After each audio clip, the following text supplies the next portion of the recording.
Achiel kachiel ne okelgi e hema mano losi ne nyasino ka ikogi gi jonyuol, jopuonj, wede kod osiepe mano opong' gi lit kod kuyo. Kaluwore gi lit kod kuyo mano okwako lwasino, jodolo nokawo thuolono ne lamo ne jonyuolgo mano opong' gi mirima kendo gwedho ringre jopuonjrego kuom thuolo mogik kane pok otimnegi nyasi mar iko.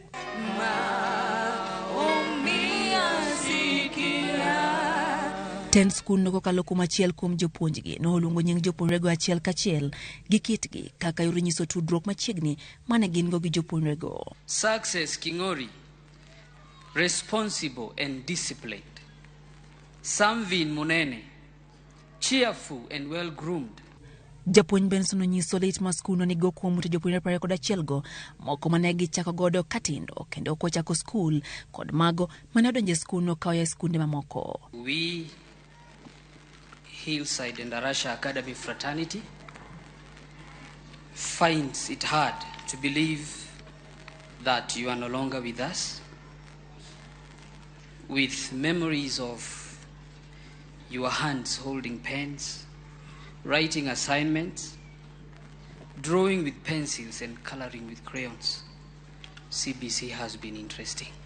Jopuonjre mag skundno nyiso lit ma gin go kuom wito jowetegi ma gisebedo ka gisomo godo kendo gisebedo ka gidak godo kaka owete. We've come a long way. We've learned together, played together, ate together, and prayed together. It's painful that all these moments are now but beautiful memories. Together, we worked tirelessly in the big hope that in the long run, we should become that which we had constantly reminded ourselves we would want to become when we grow up. Jonyuol jopuonjrego mano opong' gi lit kod kuyo odwoko erokamano ne Nyasaye kuom mich mar nyithindogo kendo singo siko paro nyithindgi kata mana bang' masira makamano. We parents choose not to complain, but sojourn on with your wonderful memories of joy, laughter, courage, which you brought in our lives. Your memories will continue to inspire and uplift us as we navigate this world without you. Josiasa mano yore nyasino kotene gi jalo jatend piny Kenya Rigathi Gachagua otimo mos kuom masira makamano ka gavana ma kaunti no Mutahi Kahiga osingo ne gibiro chung gi jonyuol ma wito nyithindgi kendo chiwo ne gi sir ka bende osingo chiwo sir mowinjore ne jopuonjre 143 mag skundno ma sani ni pacho bang' masira makamano mondo mi giduogi e skul kendo gidhi mbele gi sombgi. These young souls, innocent young boys, our heart cries for them. When you look at them, their innocence, they are no more. It's much better for parents to be buried by their children as opposed to parents burying their children. Wale watoto walirudishwa na moto zero, walibaki na uhai na nguo ambazo walikuwa wamevaa. Kila kitu kingine chote kiliungua. Kwa hivyo tukaonelea kama kamati tutahakikisha tumewapatia dignity ticket, kitu kidogo ndio waweze kurejea shule. Jatend Wiper Kalonzo Musyoka ogolo paro mar loko nying skundno obed Hillside Endarasha Memorial kaka rapar mar jopuonjrego. Mheshimiwa Waziri wa Elimu, I handled Changoli tragedy when I was the Minister for Education. Like you, those were secondary school young children. It was tragic. Then we came up with this amazing approach kwamba katika all the school dormitories, jameni msikubali milango ifunguliwe kindani. I was going to propose a name in memory of these little ones here, Hillside Endarasha Memorial School. Chenro mar iko jopuonjrego nochakore kawuono bang' nyasi mar alam kama jopuonjre 9 noiki e miechgi. Jopuonjre 10 geno ik tich abich ka 2 ma odong' ibiro iki chieng' ngeso. Lydia Okeyo, Ramogi TV. Ng'anyo mar jopuonja kod jotije mbalariany ma osebedo ka dhi nyime koro ochungi ma bang' riwruoge maggi mag UASU, KUSU kod KUDHEIA chopo winjruok gi sirikal ni osachgi biro medi kod atamalo mani kind 7 nyaka 10. Migawo mar omenda bende oketo tenge shillings bilion 2.5 mar chulo gope mag osach jotijego. After all this, we are now ready to sign a return to work formula, which will mean that the strikes are now concluded. For academic staff, the employer undertakes to immediately pay the basic monthly salary at the rates advised by the government with the Interministerial Committee as follows. For grades 13, 14 and 15 at 7%, and for grades 10, 11 and 12 at 10%. We have taken the low-hanging fruits. The rest of issues will be completed in 1 month's time. We have gotten a breakthrough that then makes me to tell our members that we have a deal. We have been striking and we have struck until we have striken a deal. We are happy that in the history of strikes in the university sector, this was the shortest. Kaudong manandala beach kende to iloro chenro mago kumba mar thieth mar NHIF kendo chenro mar okumba mar SHIF chakore ayanga. Jotelo migao mar thieth medo jiwo jopiny mondo ndikre e chenro no. Kata kamano, jopiny bende pod nigi ng'ur makagi kacha ewi kaka chenro no itayo. Director mar migao mar thieth Dr. Patrick Amoth olero kaka chenro no biro timore. Cleophas Oluoch nigi ler mathoth. Director maduong' e migao mar thieth Dr. Patrick Amoth ochiwo ler ewi chenro mar siro thieth mapacho kae lai manyien mar SHIF, ka owacho ni en gino maber ne jo-Kenya duto mabiro bedo ka ondikore e bwo ndalo 5 mabiro. To jogo mayutogi ni piny, gibiro chulo ang'o? To sirkal chano keto negi omenda marom nade monego gichul? Nitie pinje mibiro penji dak e ot machalo nade, in gi stima dala nika mabe wanyalo neno. Pi mitiyogo iomo pi yawo kose in gi pi e ot, in gi fama ge ot ka in gi TV moro, in ga piko ni moro. Kwang'iyo mano gi gik moko duto mang'eny, obro miyo wan to ng'ani yuto ni nyalo chalo kama. Koro kwaseng'e yuto ni kuchalo kamano to wagolo atamalo 2.75 kuom yuto ni mani mabro bedo contribution ni. To ka bed ni be watimo mano to wanwang'o ni in ng'ama ok nyal, onge giminyalo chulo, sirikali mabro kawo ting' ma chudo ni. Pogruok mane mantiere kind NHIF kod SHIF? Gigo duto manenie NHIF okel e SHA. Gimwatimo en nano wamedo kidienje moko mondo bed maber mondo kony japiny. Jo-Kenya mathoth thoro wuok oko kendo manyo thieth e pinje maoko. Yangore ni thieth makamano dhi bedo ka ichwalo e SHIF. Ka daktari mari ondiko ni Victor koro dwaro no dhi otim ni gima kama to gino onge e Kenya ka, thieth maoko no be SHA biro chung'e. Ka in registered to be isetimo chudo mamari kaluwore gi kiwango moketni. Jo-Kenya mane pinje maoko bende ok owe oko. Gibiro yudo thuolo mar ndikre chenro mar SHIF. Watimo chenro gi Ministry of Foreign Affairs, State Department of Diaspora, mondo wandik jowa mani matiye pinje moko ma moro en kata gi contract mar dweche 6 kotieko to duogo dala ka to nwang' ka pod okumba ne nitie. E kindego, jodak ma Kajiado bende okwa mondo wuog oko karomgi mondo gindikre chenro manyien mar SHIF. Rudi na maagizo zaidi kupitia administration ya wafanyakazi wetu wa afya, wale tunaita community health promoters, ili tuhakikishe kila mtu ameweza kufanya ama migrate from insurance to social health authority. E mbui mar X, oganda jo-Kenya osegolo pachgi ka gikwedo chenro mar SHIF kokalo e hashtag mar reject SHIF, kendo okinyi ka okinyi paro manyien medo nyuolore e mbui no. Omi adwana kwa jothurwa wawuog kuom waduto mondo wadhi mondo wandikre. Riwruok mar jotije Kotu kotani kod jagoro margi maduong' Francis Atwoli ogolo duondgi ka gisero chenro mar okumba manyien mar SHIF. Dr. Moth lero ni thuche wa makaluo thoro bedo malo ka irango tuoche kendo oganda wa onego wuog oko kendo ndikre chenro manyien ni. Cleophas Oluoch, Ramogi TV, Nairobi. Jodolo mag kanisa mar Anglican oriwore kod jodolo mamoko mag kanise e kwedo paro mar chik mageto juogo kanisni usuru. Jadolo maduong' mar Anglican Archbishop Jackson Ole Sapit oseyo paro mar chik no ma isiro gi Senator Matana River Danson Mungatana ka wacho ni kanisa ne poko kaw pache e wi okang' no. The church has not agreed that it has not been able to manage herself, and that's why we cited we have our constitution it is enshrined in the Constitution that there is freedom of worship in this country, and therefore there was no public participation, that the church was involved in looking at what is in that bill. And our take is that that bill be withdrawn and any discussion need to involve the church. Why don't we regulate ourselves through our formations, which we understand each other theologically and doctrinally, so that it's not the politician to tell us which denomination is doctrinally right because they have no capacity, but we as churches are able to say this church has the right doctrine or wrong doctrine.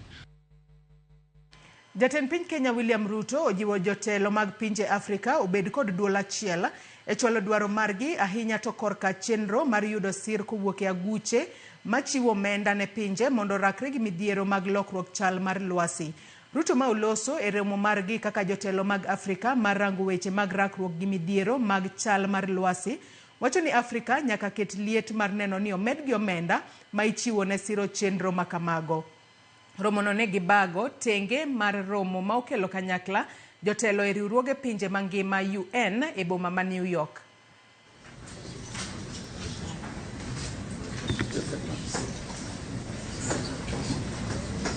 African Union, I would also like to recognize the presence of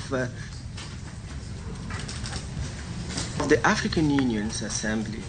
CAOS was established by the mandate is to spearhead to share this opening. Last year, global investment in energy transition reached a record 1.8 trillion, a 17% increase from 2022. However, Africa attracted less than 3% of this spending, accounting only for 0.6%. That is only 2.7 gigawatts of the 473 gigawatts of new global renewable energy capacity last year. The pledge of $792 million to the Loss and Damage Fund at the 28th Conference of the Parties in Dubai are like a drop in the ocean compared to the magnitude of the resources required to address loss and damage annually in Africa alone. Coupled with this alarming situation, Jopiny mane nigi mirima mager ochielo gi kite ma onego rawera moro ma ike nie diere ka gichichgo ni osebedo ka onyayo kuo marapiko e chiro manyangweso e kar chung'od bura marangwe e kaunti ma Homa Bay. Rawera no ma oyang nyinge ni Ibrahim Onyango ne jopiny ochielo gi kite ma onego ka gitude gi kuo marapiko moro mane wuon gi ochungo e chiro manyangweso. Jatend nanga ma alwora no Kenneth Odero osiemo jopiny e wi tim mar kawo chike lwetgi nego jogo ma gichichgo kar terogi e lwet obila mondo ema otim nonro. An buta kendo aneno ka chalo ng'at mo spy gimoro to obiro to nyisowa the same number plate mane bwana ni oyud ka riembo e mar bwana manolalni. To ko wachako bedo piny wago mbaka to oluongo jo county council mamoko reinforcement bwana manago pingo mondo bi mondo wadhi ka kwa mako nyieno. To nyieno konenowa kwa gombaka gi achiel kuom jakanti council no ba piko ne no lal tich adek to ng'eyo maber ni mayo jal mano kwala piko ne to nyiecho wuoge ng'wech to ka piko machielo ringo go tambe nikech aluoko gari akawo gari ema ringa lawo gi go apiko yudo tek to kiseyude to ng'ato biro kawe yo marais koro an kaka japiko ok ajapiko to kaka japiko takwayo ni ewi jok te ji duto te mosekwala piko gi ungi kakutimo mondo mi wayuda piko nikech mage kuonde mag konyruok wa. Jakuo moro obiro kendo otemo kwalo achiel kuom pikipiki mag ji ka. Koro bing ni onene kasto mob omake. Koro bing ni kawuono en chieng' chiro. Mob omake mogoye monege. Ji ang'eny wagocho ne askeche to gikawo muda mang'eny kapok gibiro. Kendo koro mano otamowa kaka inyal geng' ngimane. Riwruoge ma ok mag piny owacho ma ochung' ne rito alwora ka omakore gi migawo mar alwora e kaunti ma Homa Bay ochako chenro mar ndalo 2 mageto pith yien tielo 10,000 e bungu ma Kodero. Riwruok mar Seth Ogola Foundation ka osir kod Miti Maisha ne ochako chenro no mabende osir kod piny owacho mar kaunti ma Homa Bay gi lek mar neno ni bungu no odoko e chal mare mar higni machona. Ali Abich nigi lerno. Bungu ma Kodera ma yudo ka chud bura ma Kasipul en achiel kuom bunge manitie kaunti ma Homa Bay ma sirkal oyango kendo bende en achiel kuom kuonde ma yoyo koth e kaunti ni. Kata kamano ywak osebedo kaluwore kod tim ma jopiny moko nigo mar tong'o yien aoya e bunge ni kendo osemiyo kwand yiende dok piny mokalo e bungu ni. Ma emomiyo riwruoge mopogore moko mag piny owacho ma osebedo ka kedo ni alwora ka otelnegi kod Seth Ogelo Foundation kod migawo mar alwora e kaunti ni ne ochako chenro mar ndalo ariyo mar pith yien e bungu ni. Forest onge mokwongo nikech oseng'ade matindo dong' mana puothe kendo le ok inyal yudo e forest. To ma iyudo ka nikech kelonwa tabu mang'eny. Sani iyudo kata ka the pattern mar koth ok en kaka chon. Ok inyal ng'ata ng'eyo ni ipitho karang'o tidhi kayo chambi karang'o nikech change mar environment.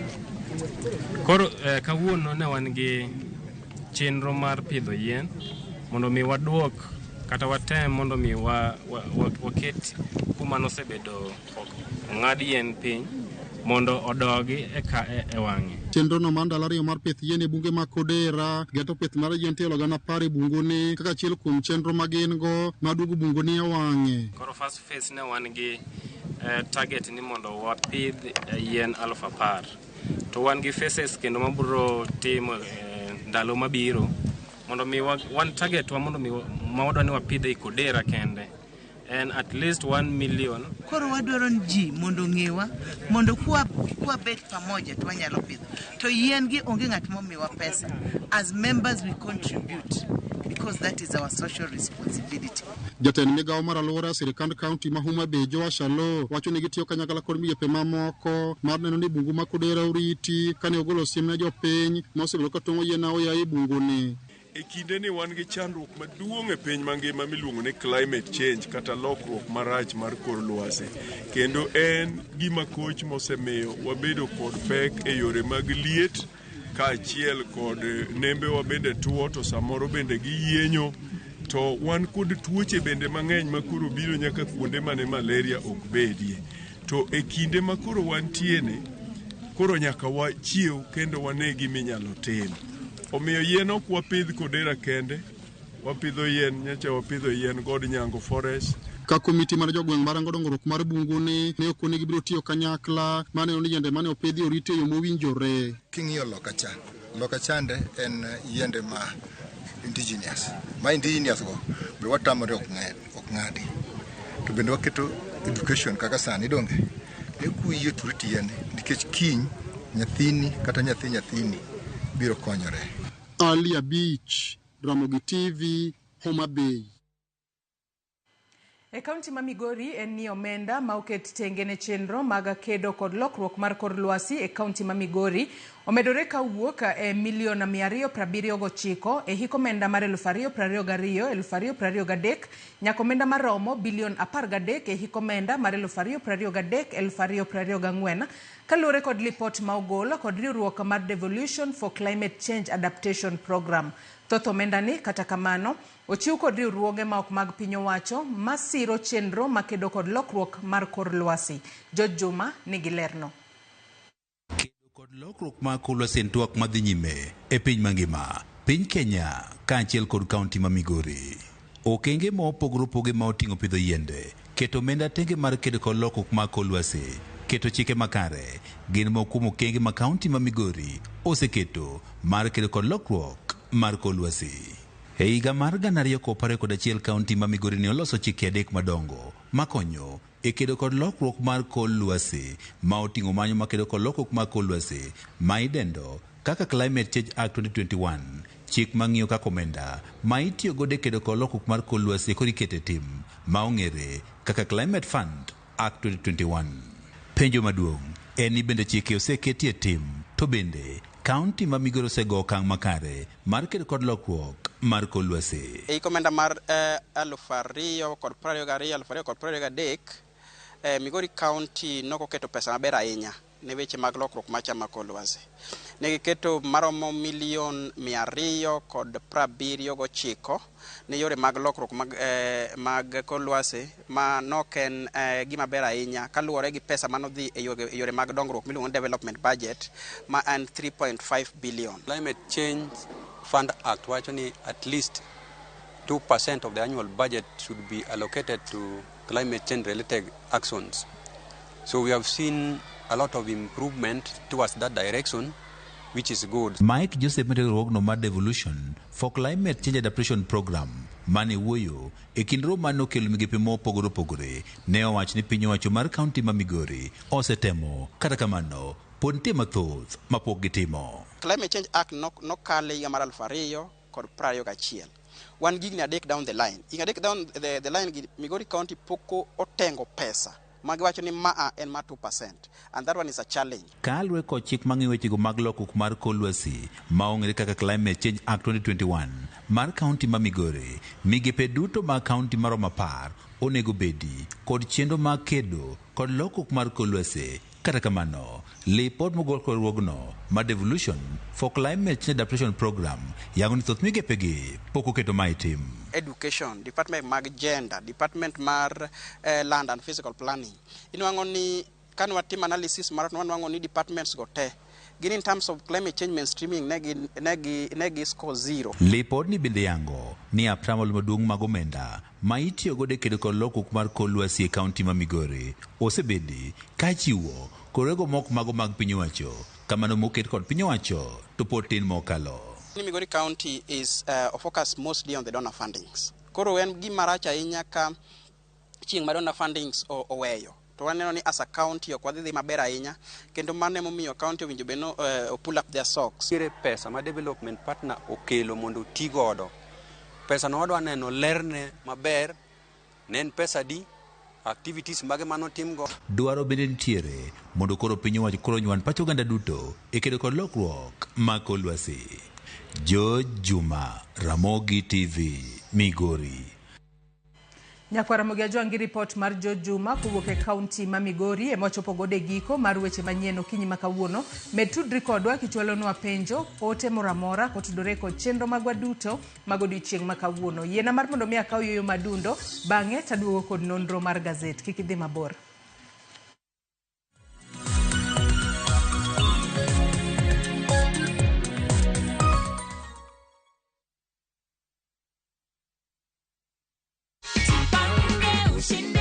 Ulikuwa unatarajia kushinda?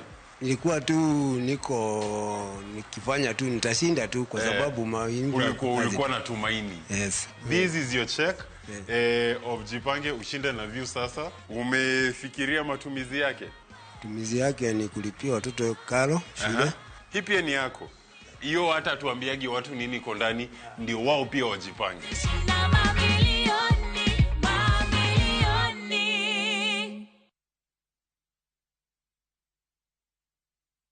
The festive season is more than a holiday. It's a time for family, joy, laughter, and creating memories that last a lifetime. What are your plans for this festive season? Whether you're dreaming of spending your holiday on white sandy beaches, on safari in the wild, or escaping to international destinations, View Travel has the perfect festive holiday planned for you. With our Lipa Pole Pole payment option, book your dream festive holiday now and pay in flexible installments. Mapema ndio best. Spots are filling up fast. Enjoy 4 days in Mombasa from 53,400 Kenya shillings, 5 days in Zanzibar from $806 and 5 days in Cape Town from $1,617 per person sharing basis. Make your holiday season one to remember. Visit viewtravel.com or call 0703-254-254 and book now.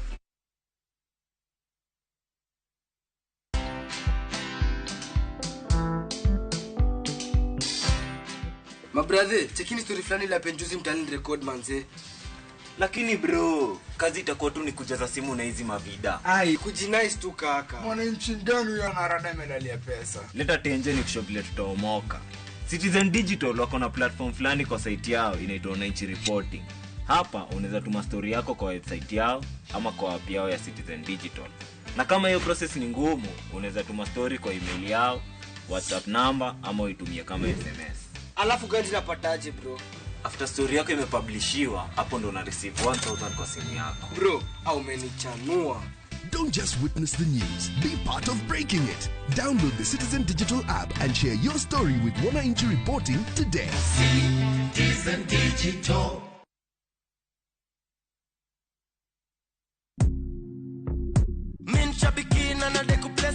My name is Sebastian Mutuku Wambua from Machakos. I am a retired systems analyst.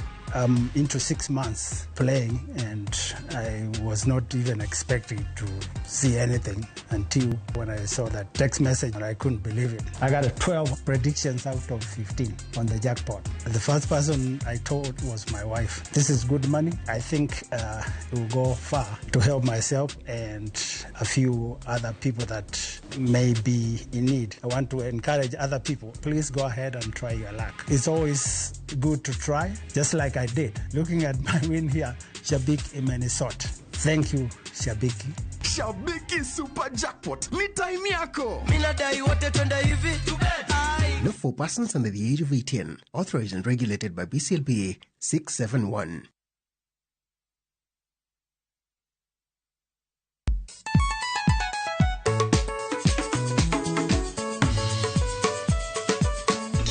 Teacher Beach, kocha kore sangwen wakelo ningoma mobedo pay design makare. Ramogi TV biro kanyakla kachiel kod Ramogi Radio kama bende stima riwo record P.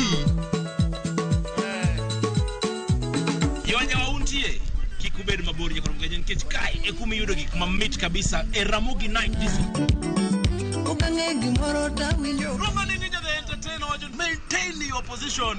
Idi udakanyo kika fire gudi local instrumental wawachuni kete manaka. Teacher Beach ka Teacher Beach sangwen otieno.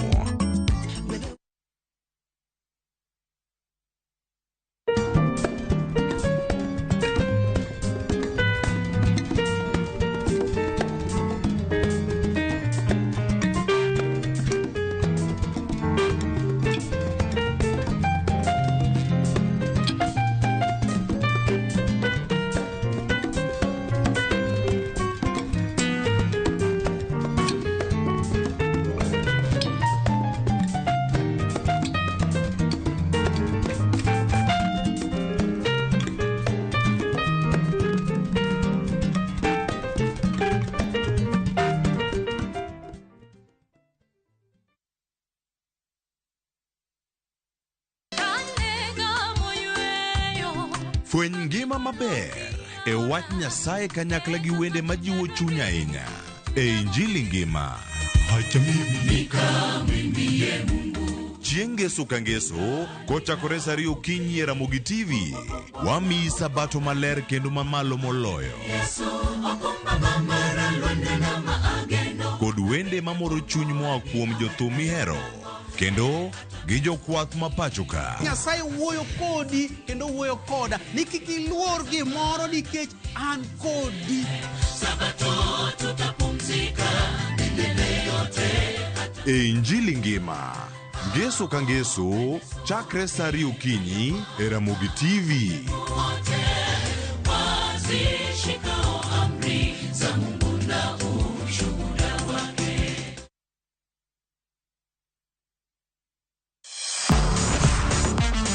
Ne thuolo mar yudo weche tuke duto nyaka mopondo. Mbaka makende mag jotugo kendo mag jomolony weche tuke. Can you believe it? Magite yudore chenro mar pau tuke. The 4.84 kilometers. Nonro matut kod gigo matimre manyien mag tuke duto mawuok e piny mangima. Tudri kodwa ngeso ka ngeso Ramogi TV. Kochakore saa 8 odiechieng' ka wami gik motimore pau tuke.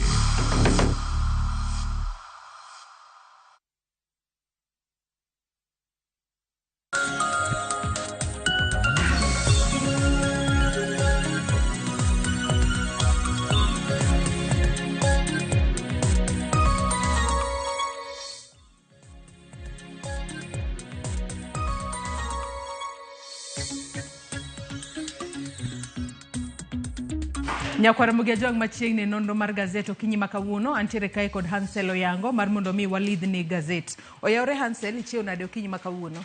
Achiew maber ahinya Joyce. Asechopo ka mondo wang'i weche ma chando chuny jo Kenya ka. Achiel kuom gi waneno ka The Standard ose ketonwa ka ni osiepe mag Rigathi Gachagua wacho ni nenre ka gima ntiere wach maloko telo Kenya ka. Wan gi kaka jatend piny bende ka otud gi weche mag adani, to weche mag adani koro iwacho ni roots mage ni mau Arabuni kwa sasa. Koro mage gik ma wang'iyo mondo wane Kalonzo be waneno ka iwacho no ose defend Gachagua. Endarasha be nyithindo go ket pichgi ka mondo wapargi mondo kaka jo Kenya be wachiew mondo waman kaka wanyalo geng'o midhiero opogore ma nyalo yudowa. Iwacho kanyo makare ahinya. To bado wachako kod gazet mano ma Daily Nation okinyi makawuono mar mondo mi wang'e ane weche mopogore momi pek kanyo. Nyaka sani koro iwacho kanyo ni the UAE link in Ruto Adani 485 billion deals. Nyaka sani koro liekore ni piny Kenya osebedo kod tudruok moro machiegni ahinya kod pinyno mano mar United Arab Emirates. Manyaka sani koro liekore ni nitiere familia moro miluongo kanyo ni the Emirati Royal Family mabende nyalo bedo ni nitiere kod tudruok kod kambino mar Adani. Manyaka sani koro liekore no nego bed ni kaw paundeke mano mar JKIA kuom thuolo mar higni 30 mar mondo mi gilosane paundeke no obede rang'iny mamalo mana kaka paundeke manitiere pinje mamoko. Magi gin mana weche manyaka sani koro podi medo nyiedhore lela. Wanyalo wacho ni kinde pile ka pile ka wachiw wayudo nonro mar gazet to nitiere jogo ma itudo kod wachni mar Adani. Sani koro chopo e pinje go mag jo Arabu, United Arab Emirates. Kena no komie peke it gazet mar Aberio Hansen. Weche to thoth ka wacha Adani ni an chala gima koro kumo chiko ni nomien ji te piny ka. Ibo yud ka tie kaka ji te piny ni otudore kode. Kata kamano ndi wacho ni root mare jok ma investors madongo mag Adani mantiere behind Adani kata mantiere behind project makoro Adani dwa kawo godo projects mopogore Kenya ka ma biro mana almost 485 billion in total mago koket projects ma Adani geno kawo Kenya ka kanyakla. Roots geto to kori wacho ni ama na choyo Arabuni kocho mata United Arab Emirates ma koro piny ma United Arab Emirates no wang'e ni en ma capital mare en Dubai. To wachore ka ni ntiere jalno miluongo ni Tanun bin Zayed Al Nahyan mamane iwacho ni en owadgi achiel kuom jotend jogo madito e sirikal makata mana sultan makono Emirate makono emia makono otudore godo matiende ni chaka gimo tudore gi Kingi Makono en wat Kingi Makono ni wacho ni nyaka security mar Kingi Makono ni be en mochungne. Kiwacho ni en jalno ma okinya pingo sirikal ko yure ni pingo sirikal to ichwadi gi cyber censorship. Itude ka ni ntiere weche moko be ji wak ni ntiere kaka maundu moko bo otude mama okinya wacho both locally gi outside UAE okinya loso marache ewi jatend piny ma UAE makoro iwacho ka nango ntie kama miluongo ni Abu Dhabi International Holding Company ma en major shareholder en gi 61% shares e kambino through kabine moro machiel miluongo ni Pal Group of Company makono en chairman kendo. Iwinjo ka koro gigi otude to gine jogo ma ni behind weche mag Adani Kenya ka Madani be podi tudo nyaka gi weche moko mag weche mag okuma mag thieth Kenya ka gi kaka weche mag thieth onego bene riembo Kenya ka magi koro nowuok mana ka jal moro ma Kenya ka miluongo ni David Ndii no post kowacho nango ni nitiere tudruok moro ma ose tud godo United Arab Emirates gi weche mag Adani. Kata kamano wacho ni kata en be en benefit ni en gi jaode ndeka gitudore ma projects ma monego mi Adani ntiere kaka en monego bed subcontracted e kanyo ma gimbe gin beneficiaries.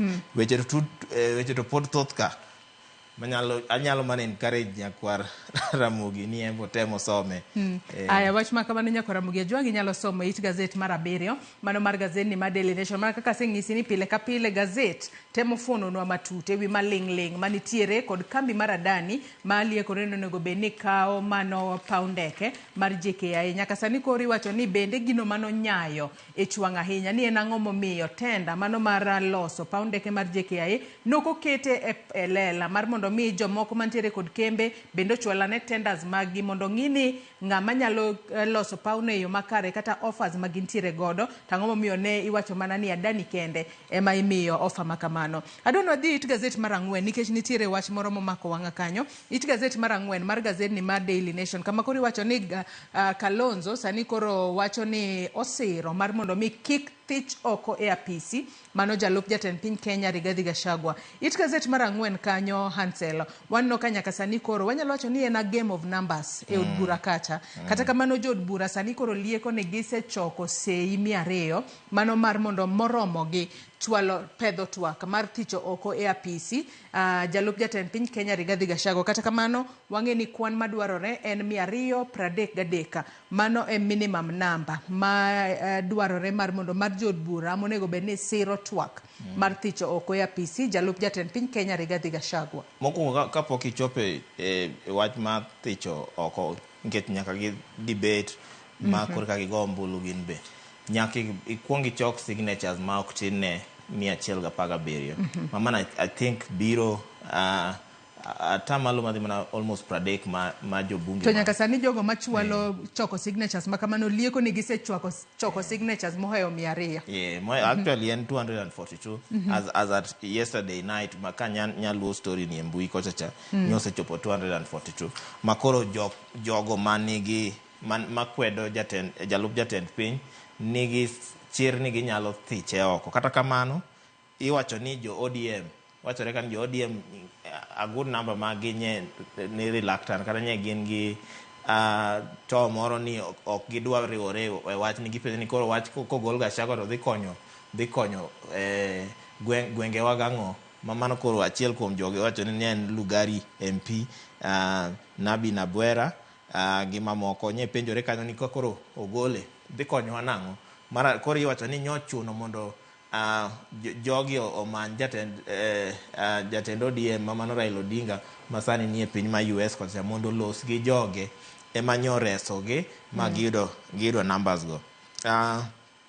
Number no kalure gi ma irien mana ma signature koro kaka gise collect signature ni motion ni koro nyaka tere od bura mobe debated kosebedo debated tingi onango ni jatend piny Kenya ni jalup jatend piny Kenya ni bibede ni nitiere gimano koso momiyo onego gole oko to weche michude go gin weche ma iwacho ni jok motudore kode jok motenore kode nitiere kaka ne temo loko sirikand Ruto mamoko wanene e wang' jowi kata ka nyiwacho nang'o ni gimbe ibo tergi e nyim doho mondo gibed prosecuted kalure gi sponsorship mane gi sponsor godo weche mag ng'anyo gi weche mag ketho mwandu Kenya ka mane ng'anyo mag jenzi nitie weche ng'eny kama to bende bathe kanyo kapod wantiere mane weche ma otudore kod thicho oko e apisi mano jalup jatend piny Kenya Rigathi Gachagua jatend dun burano mano mar Wiper Kalonzo Musyoka en bende nyaka sani odiochieng' manyoro wang'eni ne gi riwore kanyakla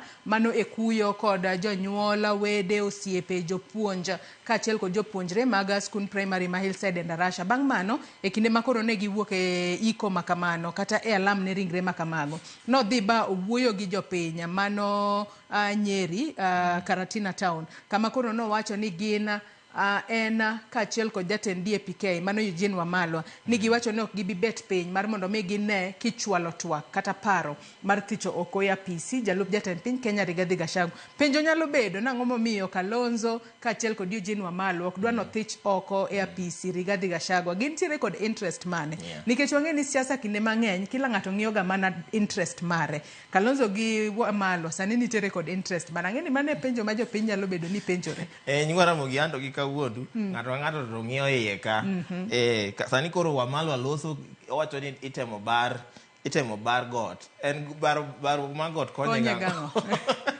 onyiso gimomiyo okonego wa impeach Gachagua. Mage gik ma wan kaka jo Kenya wadwaro. Kik inyiso ni itemo bar God, kata itemo bar Kaluo, kata itemo bar Coast. Nyiswa ni magi e gima magi e point mwadhi chungo.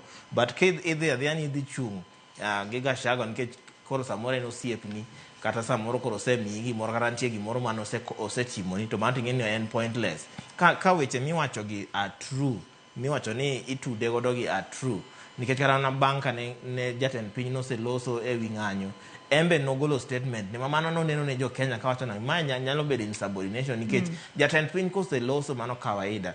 Kata mane kanisni wa bishop koseloso, ng'ato machielo ok chak losi. Kata mane gwenge okochacha, ntiere levels mag authority moro koseloso, joma tindo ne ok kendo bi losi. Mane kaka structure mar authority tiyo. Makoro loso ne no be nomiyo ji openjore nang'o ni dibedi nong'e ang'o kata ang'o motemo timo momiyo oloso ka. Mar ariyo noseyo weche mag jomochung' ne security Kenya kama nowacho ni jogo no fail jatend piny. Motel ne gi Ginodin Haji. Gima penjara ni kane gi fail jatend piny en kanye. Donge en e piny ka. Dak no kon jatend piny. Weche thoth kaeri but gima aneno ka koro njao ji ahinya gi weche mag Gachagua en ni en kochung' to loso kamano e wi got. Ok en is a national leader but otenore ga tena korka got. Koro mane manyalo miyo kata mana jomoko mane ok dwa thiche oko nyalo dwaro thiche oko, wacho nang'o ka depo ni gimoro timore ne jatend piny sani, ng'ama dhi take over sirikal ni en Gachagua. Gachagua to ang'e ni chunye nitie mane got. Ma kinde moko jo North Eastern kocha be noseseye nang'o ni in kichung' tiloso kamano e wi got. Iloso ga mana major shareholders, iloso ga Kenya ni chal ni ga mana ka kambi ga gima wan waonge ka. Koro magi kuma nyalo miyo ji wacho nang'o nonego ogole oko. To koro nyaka sani warito neno gino ma Kalonzo Musyoka kaachiel kod Eugene Wamalwa biro bedo katimo mar mondo mi kik thich oko e apisi mano jalup jatend piny Kenya Rigathi Gachagua. Bathe kano odiochieng' manyoro ne waneno ka jotije kaachiel kod lecturers kata jopuonj mbalariany ne ochungo ng'anyo mar gi ayanga. To ng'anyo makamano gichungo bang' twak mane gibedo godo kod migawo mochung' ne jotije pacho kae. Kendo koro ne giwinjore ni bobed ka imedo osara margi kod atamalo 10. Wang'e ni osara margi onego bed ni medo e kind atamalo 7 kata atamalo 10 mar osara margi. Ne giwinjore ni mani bobed kitimo kendo koro gibiro bedo ka gidok e skul. Wang'e ni ng'anyo makamano oserocho chenro mag somo ahinya nyato e mbalariany mago mag piny owacho kuom juma achiel koro. Ansel. Somo Kenya kato to antropota temo wacho kani a lot needs to be done. Tie mathoth monego bed ni pod itimo. To search gi ka nyewaneno kanyo deal manya gi sign ni different job groups bro yudo different percentage increment. Mano koro job groups grades rather job grades 13A, 14A gi 15A mago bro yudo 7% pay increase. Mano on basic salary, mano ok mul allowances, mano mana basic salary kapoko ket allowances. Ntiere job group 10, 11, 12, mano gin job groups matindo tindo ne mok oket malogo. Koro joma ni piny bro yudo percentage maduong' molo joma ni malo. Mane gima iwacho kae mondo at least joma ni piny ahinya gi bendo o benefit. Kata kamano ntiere fine print moro ka mantiere ma ng'ato nyalo miss ka en ni annually onego bed ni giyudo 4% increment. 4% increment ok en pesa matin. Kapo ni chamo 100,000 matene higa ka higa imedi 4,000.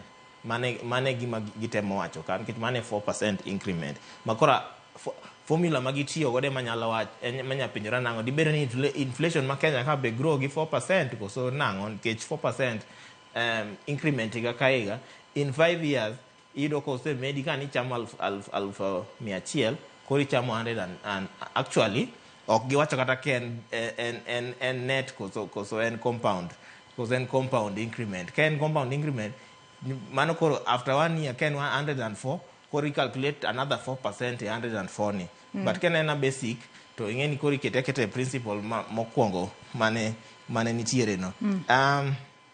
Deal ni wacho ni jok mano broker en gi jo Ministry of Labor, mano Cabinet Secretary Alfred Mutua gi commission mage gi together with Ministry of Education. Manya waneno ka jo Ministry of Education wacho ni maeri was historic ni nang'o ni lecturer strike otiek within within one week. But nitiere weche moko ma jo mbalariany go bende ne wacho ni pod gibiro loso within the next 1 month. Makoro warito winjo mamoko.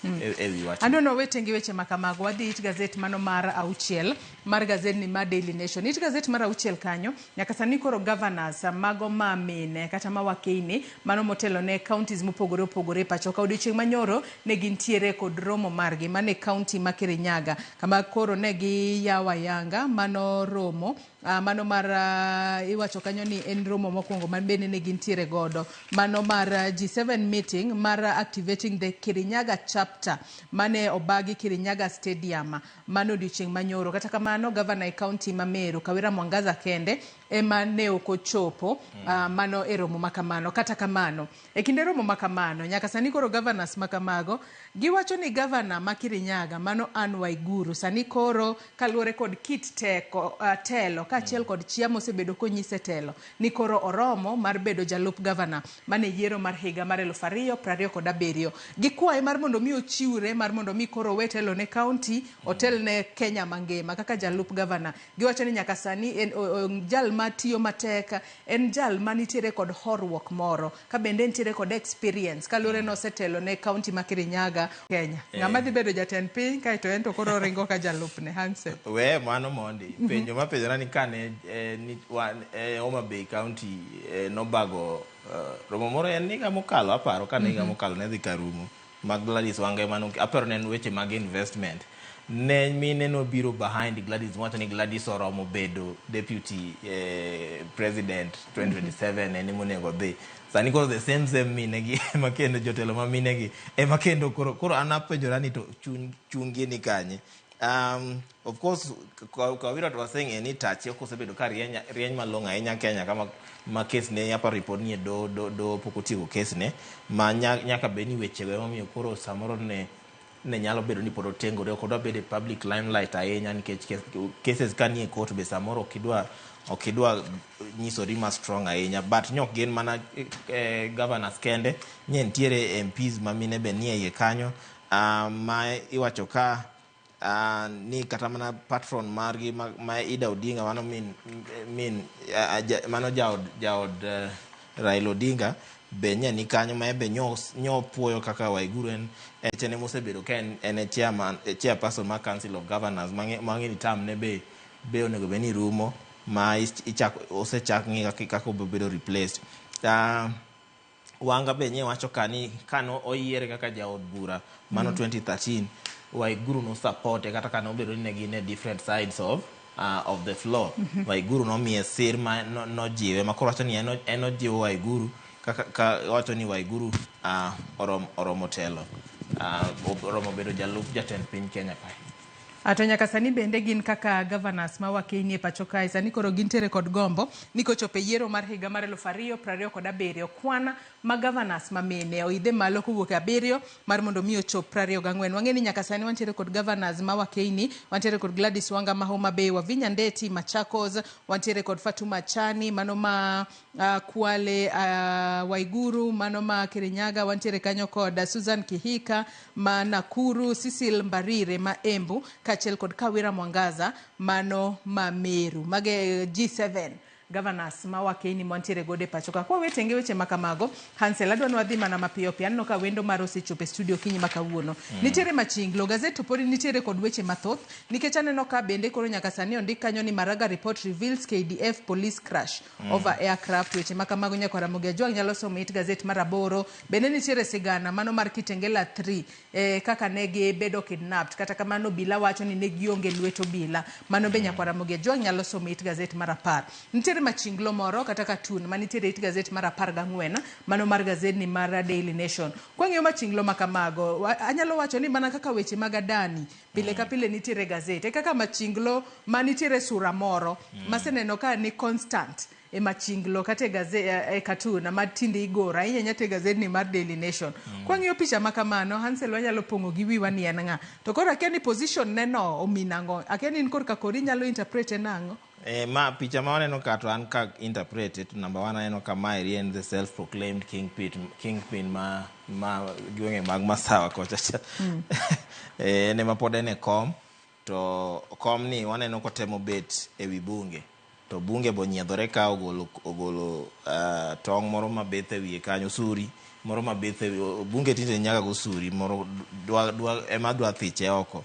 Koro mateni picha ni wacho ni bunge biro temo golo jalno ma kombe duong' nikech kom neno ka iwacho ni kako kete ka chal gi oduong' molo bunge ma koro apani mane interpretation ma yudo ka but itemo thiche koro en wacho ni my position on my impeachment is very consistent mateni ni en chung'ne e wi gol mare osebedo ka onge ng'ikruok moro amora en osebedo consistent throughout wacho ni impeachment mane is just a political thing en gima itemo bar Masawa en kaka nyowinjo kowache liel kocha chanang'o ni jo Masawa kacha gin joma kinyiso gi hera to giheri kinyiso gi ng'uono to ging'uono ni to gin jok ma kitimo marach to ging'uono ni kata kamano to wigi ok be wil koro en position osebedo ni en gima odware ni got kik mul ng'ata ma mulo got mane ng'at mo ogo against otemo bedo kingpin ma got kata ko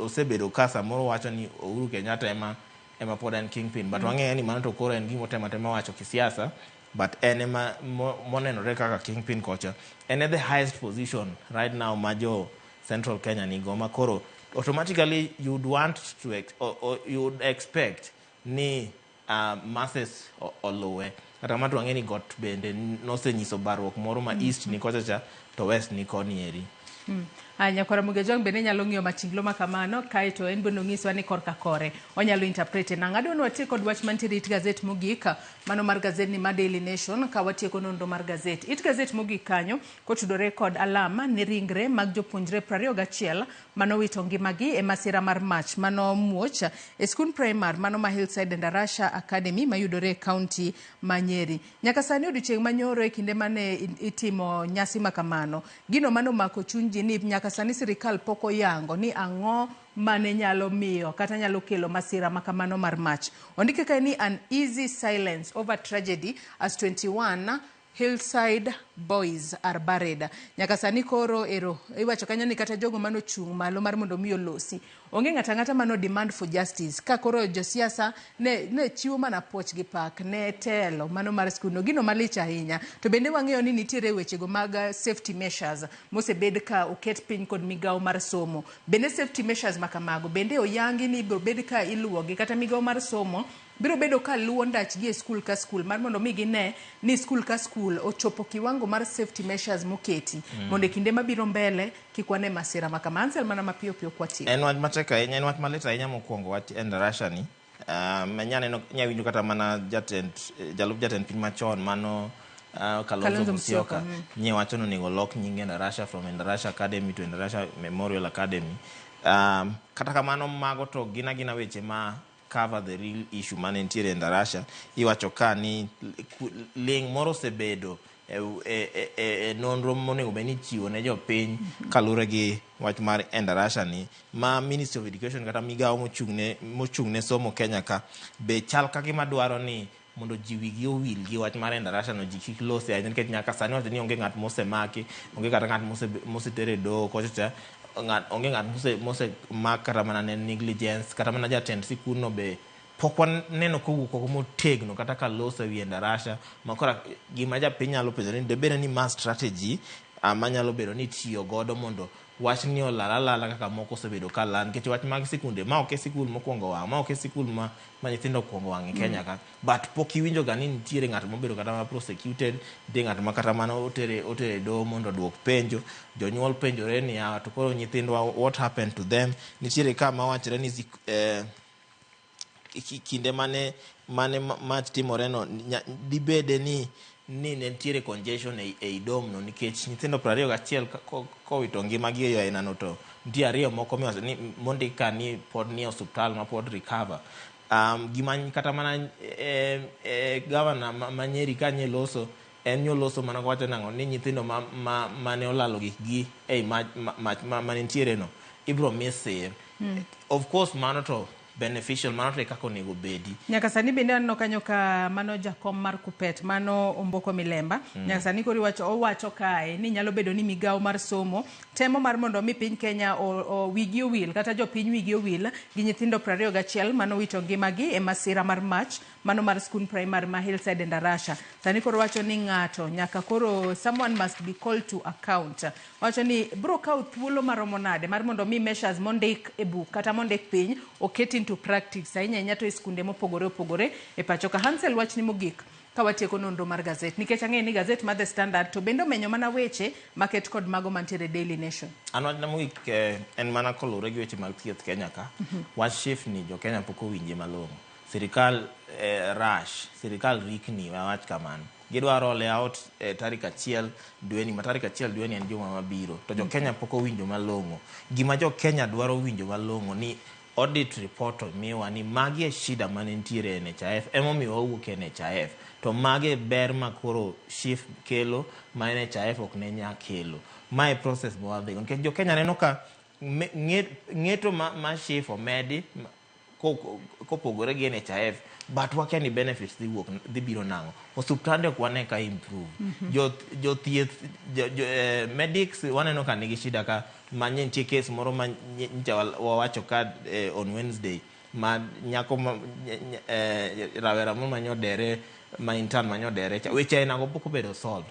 Interns pod ok me chudo Kenya ka but wanto waringo wawuok NHIF wadhi shift wacho nango ni NHIF nigi corruption miwa audit report ni magi nyalo bedo ni corruption obedo transfer to shift koso tie corruption manentiere transfer mana shida from NHIF to shift nikech giwacho ni shift they take over system ma NHIF koro wachno nego los malongo case before ni do mado no wacho nango ni legal framework ma NHIF is illegal monego loss mago poko loss. Erokamana ahinya Anselo yango kuom kawo thuolo mare okinyi ma kawuono walidne nyako Ramogi Ajwang gazet nyako Ramogi Ajwang thuolo marwe morumo gazet inyalo dhi nyiewo tibedo piny some yo makare yena mar mondo mi akaw yo madundo gi sani bang'e taduoko twak mokwongo e chenro mar piny kik idhi mabor.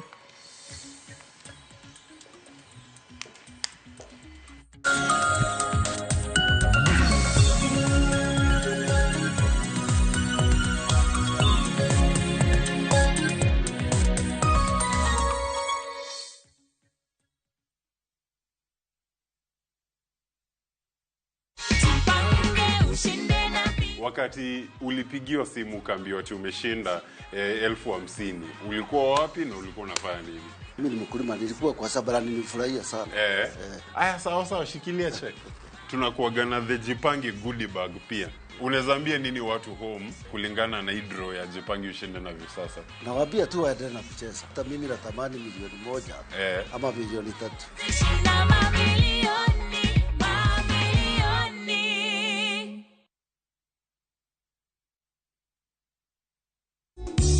Nyasai mazalime Nyasai mazalime Nyasai mazalime Nyasai mazalime Mondi yudu wenda mar Nyasai majalimbe kaka skiza tinu mari D*860 *419 hash Parnia Ramogi TV e od jowende duto.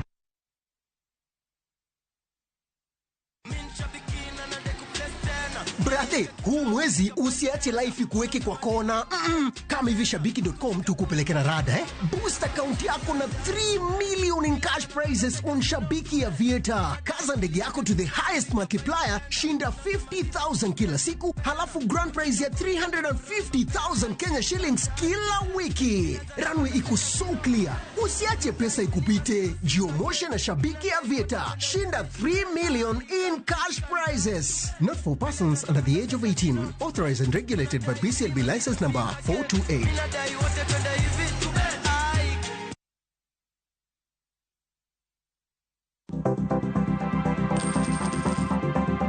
Mondo mi ikungo menda e yo mayot kendo yo mowinjore, onego ibed kod paro mar kungo dwe ka dwe, juma ka juma, kata odiochieng' kodiochieng'.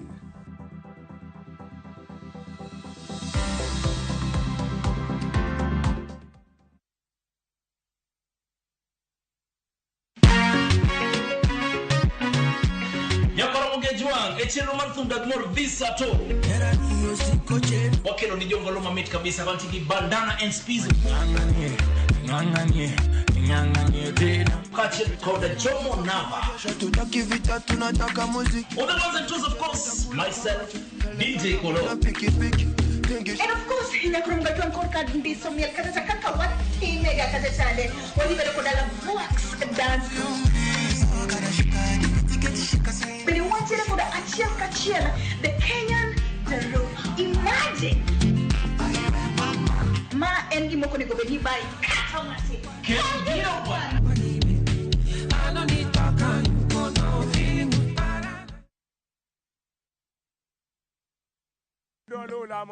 Bed kodwa e wuodhni ka wanono kit timbe mag anyuolawa.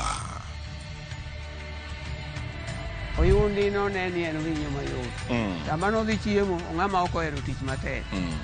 Koro nyako ringi kodhi chiemo. Ema nomiyo chake kamano. Gin kido mamiyo wabedo kaka joluo, sigendni mopogore opogore mag dhoudi mag luo. Chiro ma kiti pando chira. Gini dwa chako ndeti mos. Okelo ni ahonda. Dil majony. Luweche mag luo mopogore opogore. Moro ka moro kuomgi nigi ranyisi mopogore opogore. Wuon magolo ng'ani ka wuongi watere wadhi gone dala. Koro telo gile to gi gweno. 111 Lu chenro ni ngeso ka ngeso saa 1:45 otieno e Ramogi TV.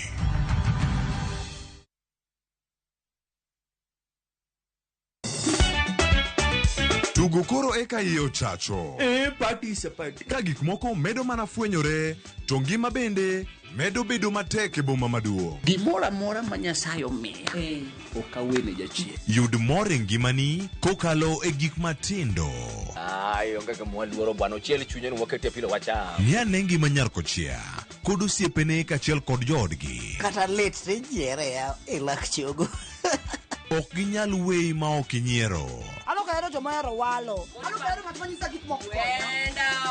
Nyarkochia tich abich ka tich abich saa 1:55 otieno mana e Ramogi TV.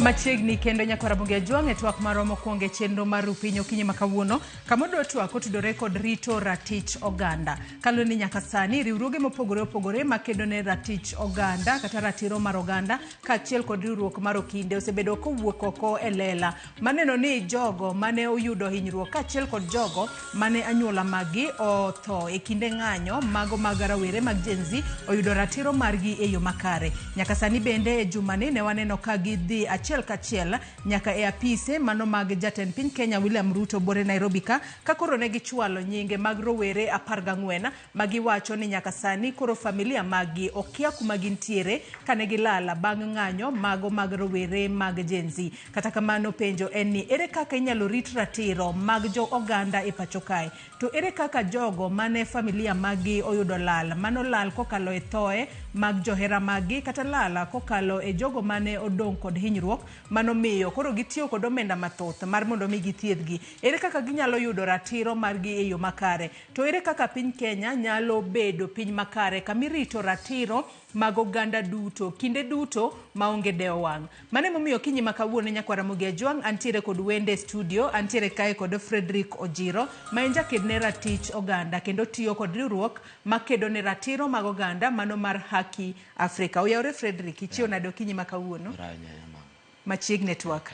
Nyakwara Ramogi jwang' in bende kamora mora ma inenowa inyalo chwalonwa paro, penjo, ote mora mora kokale namba mar ote machuok 23600 kaka pile mbui maro mar Facebook ibiro yudo wa achiel kachiel Ramogi TV X @Ramogi TV. An bende nyalo tudri koda e Facebook page mara ibiro yuda Joyce Oduor, mbui mara mar X ibiro yuda @JoyceOduor_. Kwachako twak marwa yanga okinyi makawuono Fredrick, wachako rowere mago ma en uchwalo nyingegi 14. Mano ne wanyalo wacho ni ne uchwalo nyingegi kaluwore koda gino ma jatend piny Kenya William Ruto nowacho nonego bedni ka nitiere ng'ata mapod olal to nego bedni chwalo nyinge magi. Kata kamano e kindego waneno ka rakruok moro nobedo e kind jokene ratiro mar oganda kaachiel kod obila, jofwambo moko bende noyudre kama tiek matende ni e kindego nokorit ratich oganda. Kata kamano rowere 14 go ma iyango ni ne olal e kinde ng'anyo mag Gen Z, ere kaka uburo timo mar mondo mi une ni oyudgi kendo giyudo ratiro margi kapo ni nomakgi e tok chik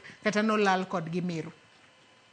Erokamano kaka nisewacho, erokamano kuom luonga ka okinyi makawuono Ramogi, amoso jo Ramogi te kuonde ma gintie. Kaka osewacha ni luongano Fredrick Ojiro, atiyo kod migawo makedo ratiro mar oganda kendo bende ajakedo ratiro mar oganda tan wodu Genya Okwala. Koro mbaka ma wantie kawuono ni awacho ni en podwa ni kuyo kendo ni kuyo maduong' ahinya nwache wan gi sirikal manwa wasidho nyiso ne dhano dhi ombulu to noido nafas mondo tawa kendo nochamo muma kendo nosingore gi muma, singore kod katiba to singore gi jopiny ne an kakusemiya nafas abotimo mag mai. To achiel kuom weche mane bendo lose kaka singo ni higni mosekalo ka kendo sirikande mosekalo ka jopiny osebet kilalgo, jopiny osebet kinego ma waluongo ni weche megen forced disappearances ama extrajudicial killings ama abductions. Magi weche ma jatend piny nokumo kendo nowacho ni magi ok bi bet part of his legacy. Lakini waseneno ka chako kwa jatendwa Mheshimiwa William Ruto kao piny. Immediately ka nokao piny ne nitie ng'anyo weche meg cost of living. To ne waneno ka ng'eny dhano ng'anyo ni beno hotel ni kod a political network mar Azimio. To joma ng'eny nonegi kendo joma ng'eny be nolal kodo. To bang'e kendo waneno kendo ing'anyo mar Gen Z ma nobedo activated kod weche meg finance bill. To ng'anyo ni bende kendo waneno ka thoth oganda wa mayudhe Gen Z nonegi, nohinyre e lwet obila, nolalgo ama nokaw kod ang'enge to nyaka sani podi karibu 14 gi gin mana mosebiro under our attention. Matire ni familia magi osechwalo ni report ni gikia kuma gintie. Exactly. Ma familia gi osechwalo report kuomwa, wasetumo social inquiry, independent investigation, buwan kod evidence ni adier ne gilal i wakati mar Gen Z protest to kendo to a higher extent ne gilal e lwet obila. Koro wan ncha wadhi tarik 24 Mei mokalo dweni wadhi office rais. To nowe kwa di office rais because wan wenda zimu. No wadhi office rais because ne wa follow on the political statement mana jatend piny owacho ka eni limbe. To no wacho en it's like okia ne dhano no lalgo. You know, it is like okia ni jowa no bed abducted or disappeared. Koro no kwayo jopiny ni mondo wakonyore. King'eyo ni ng'ati yoyote no bedo abducted, no bedo disappeared, kel na lipod no. Emomiyo wan kaka shirika on behalf of this country gi familia manager ogiolal ne wakao that central step mondo wak los kod jok manager ogiolal wa document cases make gi wa collect evidence mo nyalo collect to wa petition go rais ni wangisen ne kwayo familias ero wakeloni mane kaka ne wachopo yo office mar Harambe House makmana ne wan kod familias apar kod auchiel ma 14 families ne gin mega jok mane jogi olal to the 2 families ne jogi onegi to gibene ne gibere chiwo solidarity. Then ne wan kod mashirika makedo ratiro meg oganda Haki na Siasa Plays, Vocal Africa, Haki Africa, Sema Ukweli, Then wan kod jogo majo gazette. To kane wachopo kacha, to wangiso officers mani do gate. Ni wan kod luong momiwa kod office mar rais. To negi wacho ni communicate kod giuru mondo wayud information. To achiel kom jok mane tayo delegation ni men Hussein Khalid. No ogo sim ni principal administrative secretary. Korone wajadiliana ni delegation ite. Ochofia pise malo koso receive petition and then mwakilishi moka bicha uchiel nyalo korode kodate waki office. To within that kamokapar wapo mnaka police mar armed to the teeth nigi mask chako rafwa up to gichako chon huyo na huyo aneno kisiema tisiemo Boniface Mwangi no bibo makwa kendo no hinywa sana. Wanyalo wacho ni mago gin moko kuom gigo mar chocho ratiro mago ganda. To katibu wacho nango nikech ang'e kinde manudhi kuro noting'o mana petition e lwetu kaachiel kod nyinge mag ji 14 manudhi chwalo ne jatend piny Kenya mar mondo mi otimane nonro ni gintiere kanye, familia magi beda ne gikwe ka ging'eyo ni johera magi nitiere kanye. Katibu wacho nango tudore kod ratiro mar jopiny. Obila mitiyo godo e chocho ratiro mar jopiny kose ere kaka inyalo rit ratich jopiny obed ni ji nitiere ng'anyo mamuol makinde mang'eny ji wuok kadhie oko kata obede gathering moramora ere kaka inyalo rit ratich oganda kinde duto pachoka nikech onyalo wacho ni obviously weche mag ratiro kosebed king'iyo makare. King'iyo article 119 wacho ni jopiny wegi ni kod that power ma mondo gi petition kata mna parliament mamargi. Yenwa wanyalo petition parliament bua miye ywak mamekwa. To kendo king'iyo under the Bill of Rights bende jopiny bende ni kod ratiro mar picket peacefully. They can peacefully and unarmed, they can picket, they can demonstrate, they can give petitions. Katibo yenwa to kamanwa chande is a public institution, is a public office or can private office marangato. Koro ne watimo everything within the confines of the law. To marariyo bende ne wa respond to the president's desire mondo wamie information no wacho no ongogo. Koro from the time kata mane nineno ka jopiny owuok kadhiyo parliament nyi winjo kanyoro jatende security nyo wacho ni mago criminals. Mano kiture kindiki. En gimalita hinya. Ni king'iyo on that day of 25th manene jopiny occupy parliament. Nene jopiny kaka jenzi no chiwo notice in advance ni serikal ma Kenya bong'ise wanachop parliament kendo wan wanyisgi ni okwamor kod gima gidhi timono kendo wan wamigi petition mamekwa manen jukumu mar Kindiki gi jotend police mondo ket matayarisho moromo mondo jopiny ka exercise their constitutional right to kik bedie chachni. Mar ariyo jopiny kanochiwo notice ni Kindiki gi piny owacho ni wanachopi parliament mondo wang'is our displeasure kendo wang'is petition. Nene en jukumu mar serikal mondo hakikisha ni joma hundu ok ingilia paro kendo dwaro maber. Koro Kindiki ok nyal biro in a national institution like parliament to wacho ni gimane otimre parliament no mano ne gimane dwa overthrow piny. Wawacho ni Kindiki as a professor of law nyaka bed ng'at ma practice the law to konyal bet ni seche ma law favor yaka koro law sabot law seche ma law ok favor to koro law nok ber. Jopiny ne exercise mana their democratic right emomiyo nene gikawo atua ma mondo gichop kanye i parliament. To king'iyo nachukuro waloso about kedo ni ratiro mar oganda.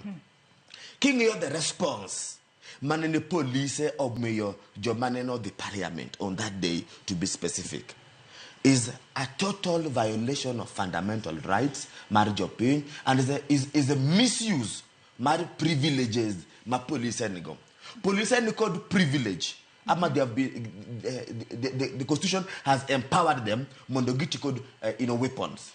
And the law is very clear on specific occasions mondo go ben police take what you call lethal force. But kodo kwa nyalo penji, jopiny can not the parliament, for example.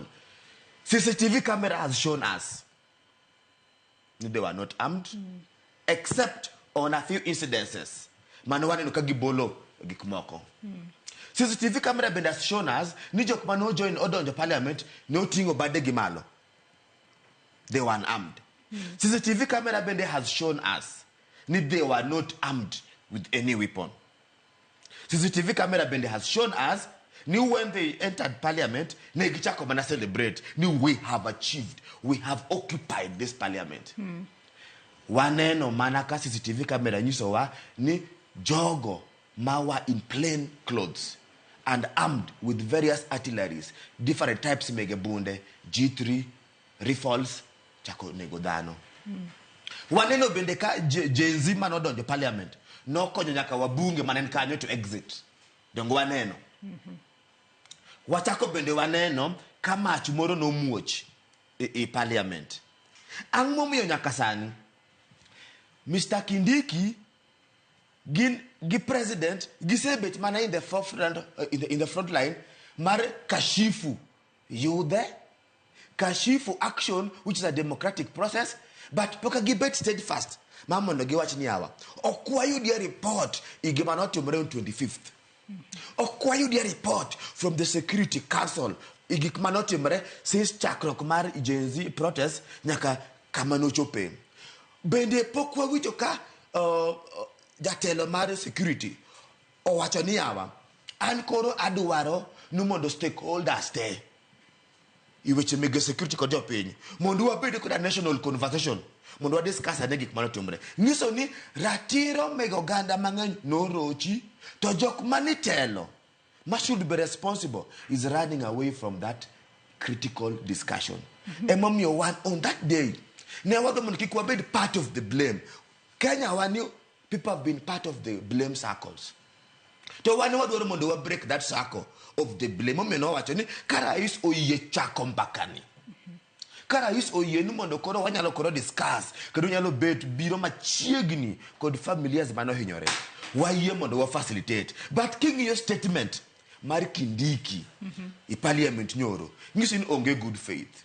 Kendo ngisi ni piny owacho ama telo mantie is hellbent to protect the impunity ama to protect mahundu ma police notimo. For example, waketane maybe wach mar Gen no kando kanyalo penji. Nyithindo masomo multimedia university nenen kod yuak iweche mege management kod welfare margi. To negi tiyo kod the opportunity mondo grace their grievances. Angoma no sundo police mondo chop kacha mondo hinyathi chako notimecha. Bisei winje ka Kindiki oloso about accountability mar police go. To ngegi kendo police go pod ne service kendo gini duty. Kendo kwa biro mbele kanwa no lecturers. Masani koro there's a consensus. Negise chungo ng'anyo margi. Negise chungo ng'anyo margi. To mondo ne chungo ng'anyo margi, sirikal ama piny owacho notamre winjo wachgi. Emomiyo ne gi resort to the option mar ng'anyo ama petition. To waneno ka police rakore kod professors, lecturers, jotij university, jok mapuonjo nyithigi.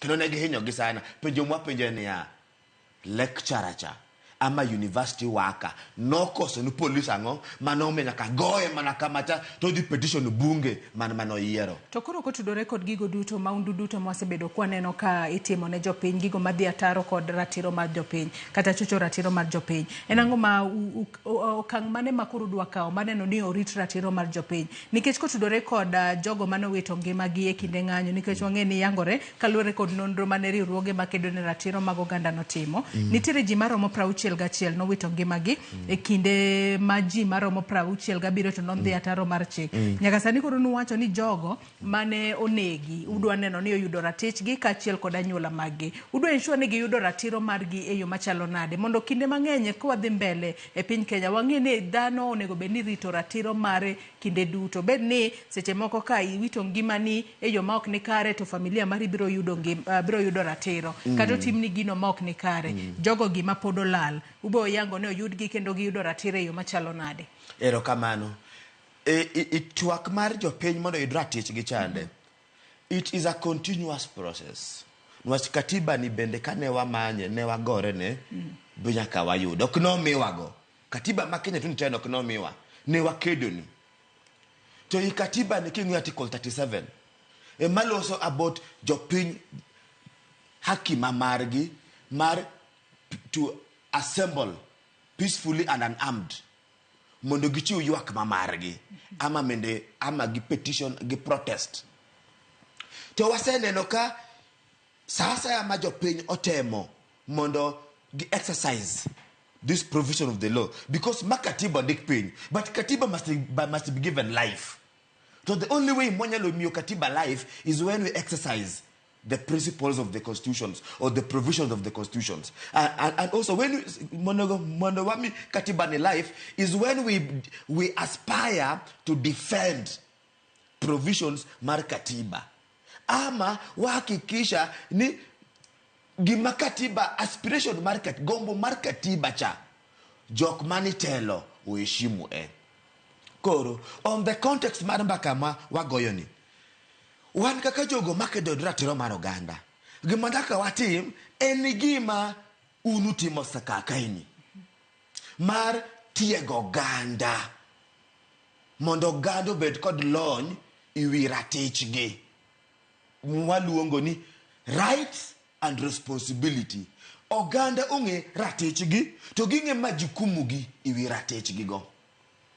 Kuro ngiso nyaka wa continue timo civic education. Kendo nyaka wa continue timo political education. Mondo wawacha neni ni kanga tonoke singo ama katiba omiyo wa singo. Ang'o maditumre mondo singo no chop kare. Mano mokuongo. To mar ariyo en ni karatich oganda orochi. Ang'o madaka jogo moroch ratichgi tim ama familia gi ama jogo makedo ratich oganda ang'o manyaka watim to jogo mani office michulo kod pes jopiny ang'o manyaka gitim mondo ratich oganda obed respected. And on this context nyi neno ka nicha ogol twak ama report kod members mancha o document gik manotimre tarik 15 kendo giwache aching kendo giwache wazi kaka ni police otiyo kod teko ne marach kendo giwacho ni nyisore ni the political class ama the executive emanene chiwo orders kaka police tiyo mamano rede dhi ataro kod gimlongo the independence mar institution kaka police mwiwacho ni okongo beni gichiwo orders the executive ama ngata okongo beni chiwo orders on how police operates ama kaka police should investigate katiba tamre mano but gikmano timre chiengcha report cha wacho ni nyisore ni jok ma onge within the police structure ama service emanene chiwo orders kaka police onego beni tiyo. Mar ariyo report cha chako wacho ni police neno tiyo kod lethal force. To lethal force ni negitiyo go kinyume mar kaka the UN principles on use of force wacho. Mangiso ni dano osarenda, dano are not armed, to podigoyogi risase, kendo report no chako wacho. Ni police bende kata kopon chiko yien gi mondo giti kod firearms. In the event magi the control crowd, police okonugo beni shoot tear gas canister direct to the people. Oko yien gi. Lakini ne waneno ka police of the ataro could that provision. To kendo under the UN framework on the use of force. Wacho nwa maber ni in case ni tie casualties En jukumu mar police mondo take the first step in medical assistance. Bende ni nene ka police ochiwo any kind of medical assistance. Emomiyo wawacho ni nyaka koro waket sirikal tesre mondo wa demand accountability. The accountability must start with the head. Emomiyo wan sani koro kendo waloso another petition based on specific grievances majo piny yuago and specific violations ratijo mar oganda ma police neno ketho. Waloso petition maler mancho kaka police notiyo kod bunde marach, police ne respond marach ni jopiny, police evidence ne gika orders kuom jotelo mamoko mondo koro the IG mamarwa or respond to those issues. To koko respond to wadwa kendo ka watwa moro mondo koro watere I weche gi nyim doho mondo doho make a decision. To moro be gi mwatimo enini kaka yudhe, I'm a young person. To nan central kendo nena an in the front line kane wakedo I weche mege finance bill. Nan kod first hand experience imahundu ma police neno timo ne jogwa. I guess ni inawea ni dhano te manene otumini bero kose negi city muchari ama Kenyatta muchari na witness. I witnessed all the postmortems mege jogwa mano negi ndalo maandamano. I witnessed postmortems manote Mukambani, Makindu sub-county muchari and other parts of the country. Kingiyo in the analysis mar the postmortem reports, kingiyo the trends in the context mar the cause of death and the probable manner of death. There was little force. There was incidences, majority of incidences ma bunde no tiyo, one no gunshot injuries. Mangen kendo wangne no ka most of the victims jowa not because of excessive bleeding led to the failure mar organs to function normally. Kendo ne wane no ka there are a lot of complacency ngato negi grisase Kitengela to ike onege around sapar gareyo to ike le city muchari sabucho tieno to gari mokelo ken matike Kitengela kendindiko in the obi mar muchari ni ngane no kwan joja ko okwanyo ko to ibath wang'yo. Magi nyiso ni these are some of the things ma police osenyiso ni gin police oko believe in the rule of law kendo police o provoke mana vipenge mege katiba samudwa kawo gimoro kuomi to stima ini dwaro ratichi to police koro okia katiba. Aneno ka joneno wa moko bende chwalo ote moko kae kokalo yore waduto te mag tudo okinyi makawuono penjo moko bende aneno ka ipenji okinyi makawuono sama ne moko kuom ote ma joneno magwa chwalo no mar mondo mi wawinja neni to jogo maneno wa kuonde mopogore opogore pachgi en mane kotudore kod rito ratich oganda nikech nyaka sani wang'eyo ni osebed ka ichocho ratiro mar oganda yore mopogore opogore kata kamano mano dhi ataro mar pen chike mapacho ka kendo nego bedni irito ratiro mar jo Kenya duto seche te kamoro amora magintiere maonge akweda kendo onge dewang. Kata kamano wageno ni sirikal bende biro bedo ka timo gigo ma oyangore maneno ni orit ratiro mar jo Kenya duto to jogo mochoch ratiro margi bende onego bedni yudo ratiro mag kinde duto. Ote makamago kanyalo somo gi achiel kachiel mar mondo mi wawinjane gino ma joneno magwa wacho kuonde mopogore opogore magineno. Akinya ketna ote makamago mar mondo mi wasomgi. Ote mokwongo kanyo mano mar wuoda Kaketa sa suna wacho ni penjna wendo no niya ni bang' timo nonro gote gidhi time ang'owa. Secondly, joma ne opango abductions gidhi timo nade. Aibo bedo kiduoko penjo makamano. Ote machielo mano mar Byron Akiru wacho ni watching live from Mombasa and greetings to you Joyce Odur and also to our visitor. People must have their rights and freedoms and it's good to fight for your right or freedom, but to my mind kanyalo dhi mbele, I keep asking myself on this thing that is happening in our country Kenya, which is now showing a good picture to our fellow Kenyans. Odhi mbele kowacho ni ote machielo mano mar Byron Akiku, these days when they are fighting for their rights and freedoms, there are people being killed, and it's indicated in the Constitution that they have their rights and freedoms to fight for their best. So my question is, why are police officers are doing this to their fellow human?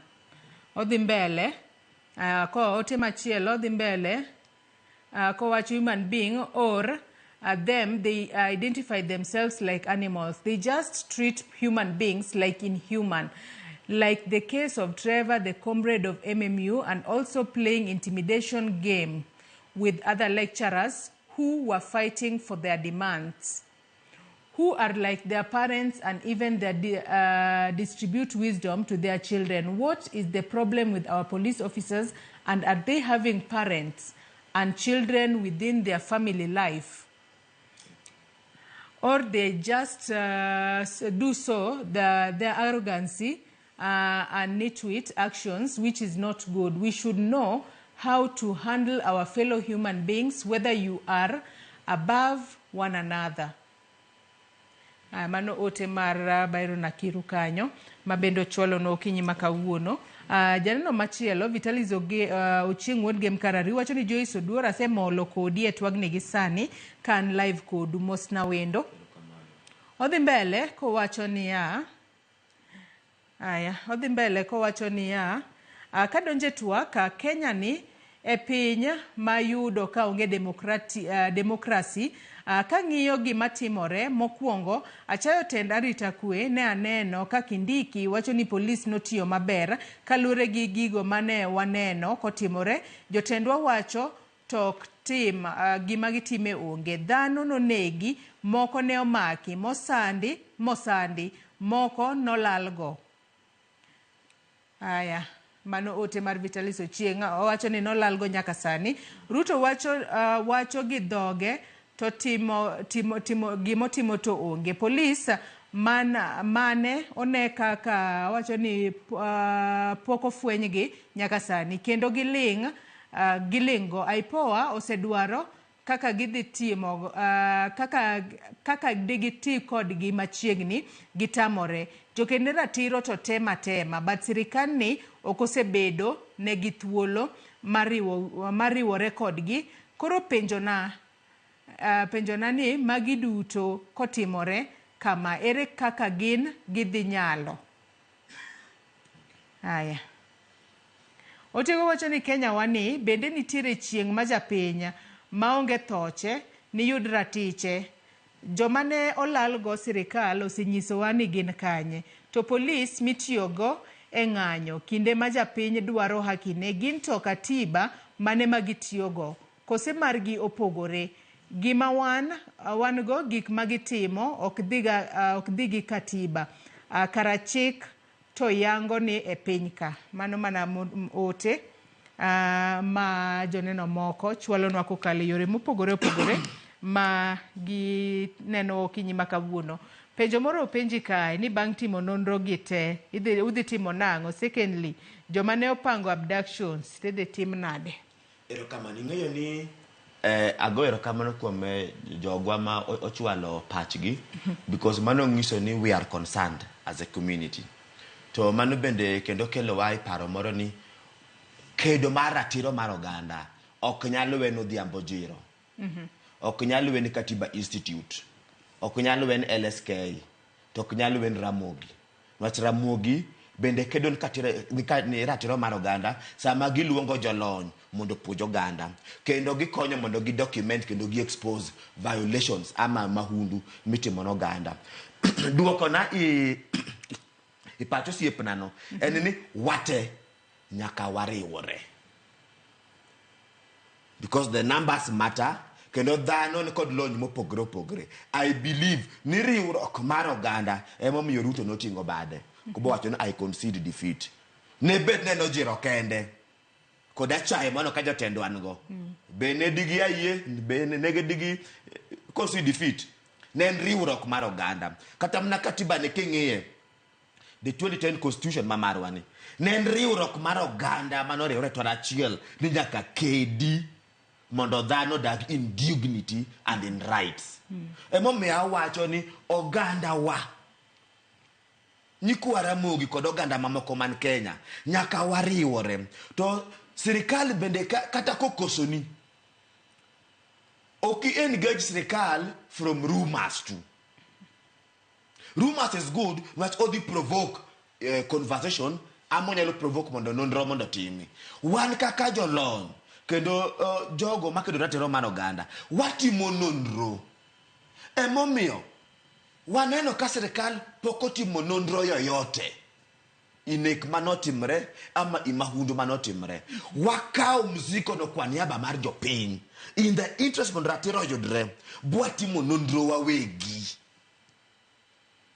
nwach jopiny manohinygi familia gi be noluor dhi sirikal nwach ok nyal dhi donjo ka polis onego ng'ati inyalo mana dhi ka IPOA Kenya National ama migepe moko gi then jogi makoro will pick it up with the relevant security agencies.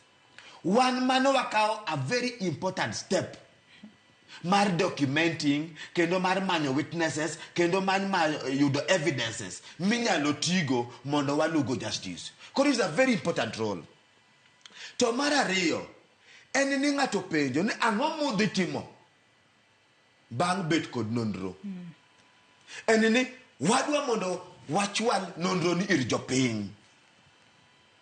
To wa bring all the stakeholders jogote ma gin jokanyo meg oganda wa. Kendo jogote ma bende osehinyore e lwet police. To wadwa chako niya. Mokwongo wacho ni wadwa chiwo petition ni the current IG mondo wamiye ultimatum on response kod actions, tangible actions mondo beno kao in terms of the redress mechanism. Ma wa demand for an inquest in all the deaths manotimore.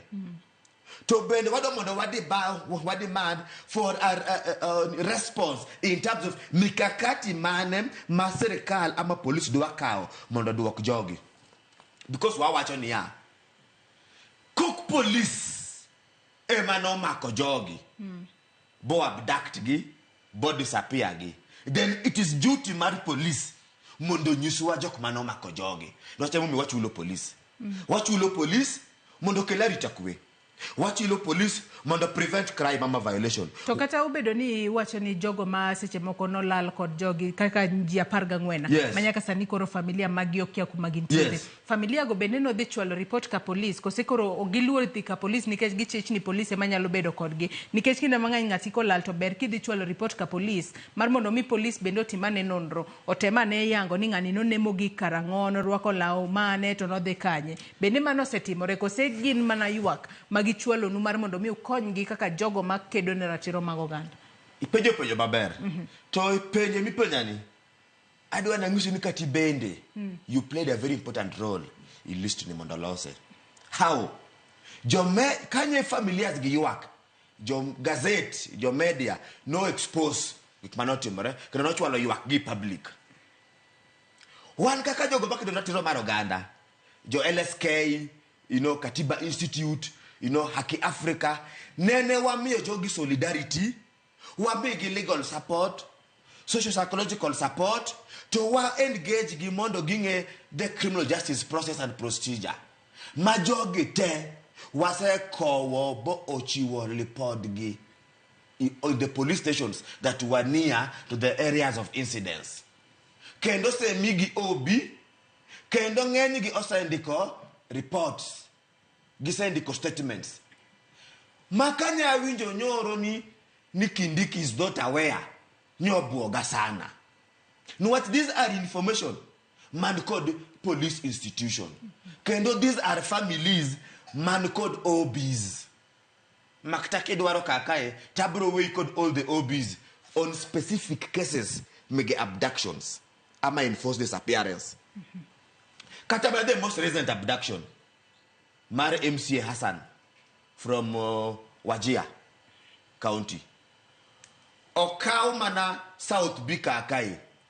To eyewitness man and driver mar taxi wacho niya. Prado marateng obiro bochung mbele wa. Prado moro marachar uchungi batwa. To men in civilian armed in uniform kamanti CCTV ubiro bo grab ngani.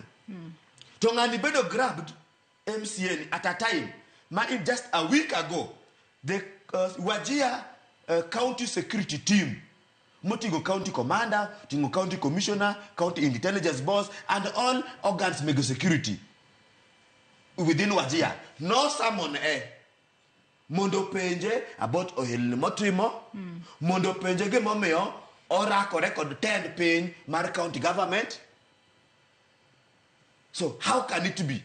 Ni bang bedo summoned by the county security team, Mawajia, less than a week to be disappeared. One game what is to make sure ni any iota of evidence, manual link to the perpetrator, Mondo bed secured, Mondo bed corroborated, Mondo cheng makuri chako wodini. To give me kwangi. No adwa Mondo wa push Mondo justice or you do within the regime, Mari William Ruto.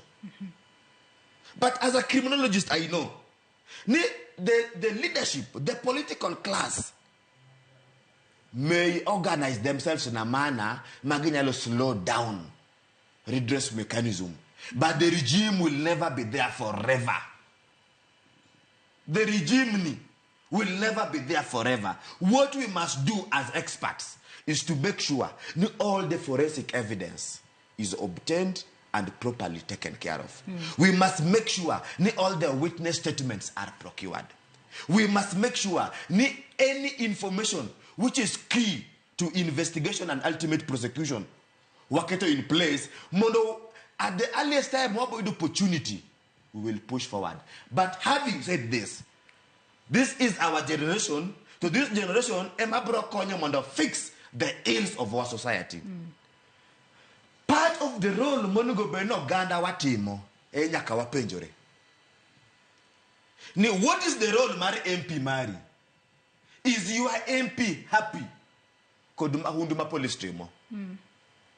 Toka your MP, ama your governor, ama your MCA, ama your women rep, or komor Koduma Hunduma police streamo no Ganda. Then in adwanda penji, any step mane say cow, mun reach out ni mubunge mari, either individually or as a community, mundu petition mubunge no. Nikidi bunga next time. This must be within the order paper maru bunge. Mondo wa demand ne accountability. Because wabunge ni called teko, mondo gi push, mondo the police or check inquest. Kendo mondo gi push, and kendo gin kendo called power. Maginya wachoni ka police okochiwo jogi within this time. These are the conditions mwaketo and these are the strategies mwaketo mondo gini otimore. Wachni mogika Frederick Yes. Odera no ka wadongi dakika dekede twaro watieko twak marukinyi makawuono. Yes. Yore ma piny Kenya nyalo neno no rit godo ratich oganda kinde duto bed Yes. ni ng'anyo nikech kinde mang'eny ka ng'ato pok owuok oko dhi ng'anyo to iwacho ga ni uchwalo ne obila kwayo kacha ni udhi ng'anyo kama kama to adwaro arita makare kata kamano ok wasebedo kwaneno kamago timore. Ka weche lokore ga kendo no ka itiyo kod police marach iro malungo wangi bayo kata kamane kinde mabiro mbele kaka piny Kenya nyalo ensure ni orit ratich oganda kendo sirikal masani manowacho ni ibiro neno rit ratich oganda ochopo dwaro mare mondo kinde mabiro mbele abductions kikwane thoe ma oyae kikwane kata hinyoji e kinde maging'anyo Mondo moti biro konyal bet gombo. Nyaka jo piny swing into action. Kendo nyaka jo piny kawa central role mang'eyo ratichgi. To nyaka bende wakikisha ni wabunge mamekwa okaw that oversight role. Mondo gihakikisha ni jok mani office man kod mandate otimo tijgi. To moloyo kabisa, eni nyaka wa put more pressure to the political class. Nyaka wa demand for political accountability. Mondo weche mane rais osingo ni jopiny oluwo. Emomiyo wan kaka jogo makedo ratiro mar oganda warito mondo president oduog. Ngate mani office no means over 7 days. 7 days korumo ka ng'ano ka rais pokome waduoko. Pod wabro dok kacha. And we will make sure ni gini obet part of a national conversation. To okwenye lien the country will move forward. Gimajo pinya kachamre and this propaganda, let us accept and move on. Let us move, let us move forward. How do we move forward with the baggage of violations, of a baggage of grievances? Kuro wari kajogo makedo ratiro mar oganda. nyaka wariwre kod jopiny nyaka wati machiegni kod jotelo mopogore opogore kod institutions mopogore opogore mondo ratiro mar oganda moroch gibed well documented to waket petitions mondo jogo man kod mamlaka mar kelo justice mondo kel justice to kwatieko wachiwo warning ni police koro chalo gwang' mosenang'o remo to gwang' mosenang'o remo nyalo tieko gwen kila mahali to kata mana wuon gweno be pod nyalo biro boka jopiny must develop a thick skin bigi make sure ni wariwore mondo wa demand police accountability kendo kikwayi yien sirikal ni mondo wondwa ni let us move on to jogwo neg jogwo lalgo to adier pok wayudo mano e baka manda wachi yes erokamano ahinya Fredrick Ojiro ma jakenera tich oganda haki Afrika kuom kawo thuolo mare okinyi ma kawuono mar mondo mi bi wabed kod twak otudore kod rito ratich oganda nyaka Ramogi ajwang' mana kaka iwinjo rito ratiro mar oganda chakre kod in kaachiel kod an wanywak lwedo waduto mar mondo mi wane ni ratiro marwa orite yo makare kalo ne katiba to yienwa mar mondo mi watim gimoro amora iwacho ni wantiere kod freedom mano mar timo gimoro amora mano e pen chike kata article 37 mano mar pen chike mapachoka omiyo wach mar rito ratiro onego bed ni irito ratiro mar dhano kinde duto maonge dewo wang' kendo maonge akweda moro amora gikanyo mochopo gode giko mar twak marwa mokwongo kinyi ma kawuono yiena mar mondo mi akaw yoyo madundo gi sani bang'e tibiro bedo ka iyudo chenro mano mar ng'e jothumbewa kik idhi mabor.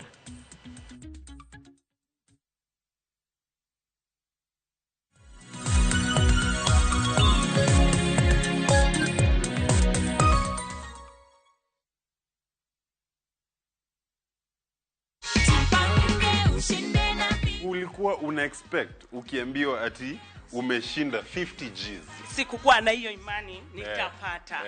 Sasa nilikuwa nafikiria tu yani wacha nijaribu. Check ni yako hii, alafu tunakuaga pia na goodie bag. Hii tunaitanga the Jipange goodie bag.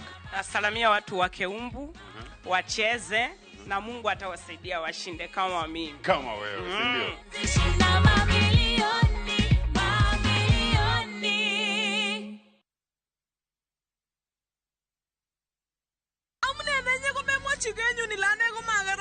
Tuguk tugul ko kimi komye. Ak anendet ni kwawech. Is Kalenjin your language of the heart? Kerkonyekuk.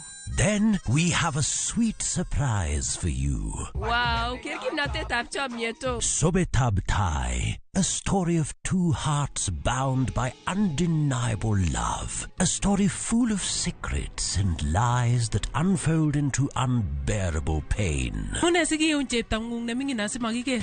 Mamachin inye, mamache harusin, ako mamache kaing'wong ine. Kaiker, kaibun kakokachi wering'ung koi. How far will you stretch for the one you secretly love?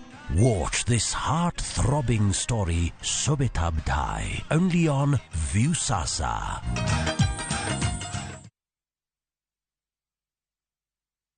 Baba shuka leo. Nyasaye ber kendo romo adenda. Wagweli mondi bed kodwa Jumapil ka Jumapil. Duog chunyi kendo erit chunyi. Paro mora mora minyalo bedo godo machando pachi ma ok ni kare. Keti embele Yesu. Roda Nyarko Kitmo, Ben Otiende, kod the Chwalist Won, Ken the DJ. Tayo ni chenro makelo ni wach maloko ngima.